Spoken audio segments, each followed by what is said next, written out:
মঙ্গলবার সন্ধ্যায় অন্ডালের নব কাজরায় সরস্বতী পুজোয় পুরস্কার বিতরণী অনুষ্ঠানকে আগে দেবে পুরস্কার।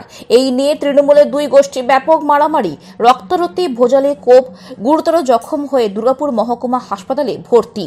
এই ঘটনায় যুক্ত থাকার অভিযোগে দুই তৃণমূল কর্মীকে গ্রেপ্তার করেছে অন্ডাল থানা পুলিশ। সরস্বতী পুজোর একটা প্রোগ্রাম চলছিল, রাজকুমার দাকে আমাদেরকে সবাই ডাকা হয়, আমরা ওখানে যাই, ঘটনাস্থলে যাই। আমরা যাওয়ার পর ওইখানে বাবলু সিং এসে বলে এর হাতে থেকে প্রাইজ দেবো না, ওই নিয়ে কথা কাটাকাটি হয়। কথা কাটাকাটির পর ওর দাদা এসে করে লাঠিচার্জ করে, ঠিক আছে। লাঠিচার্জ করার পর একদম ভাগদৌড় হয়। ওই বাবলু সিং, কে বাবলু সিংটা কে? ওইখানটায় লোকাল। কি করে?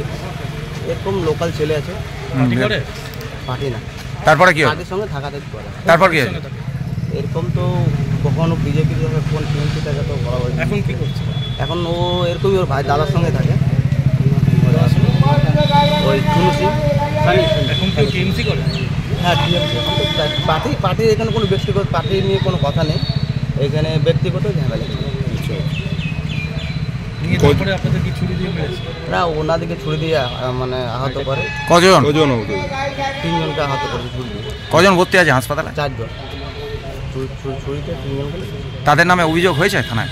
হ্যাঁ, থানাতে অভিযোগ হয়েছে। অ্যারেস্ট 2 জন হয়েছে। কি চাইছেন আপনারা? আমরা চাইছি কোনো ন্যায় হোক। মানে আগের থেকে কি কোনো আপনাদের সাথে বিবাদ ছিল?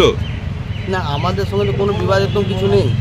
ওইখানে ওই মানে ওনাকে ডাকা হয়েছে প্রাইজ দেওয়ার জন্য, ওইটাই একটি রাজনীতি করতে গেছে। হ্যাঁ।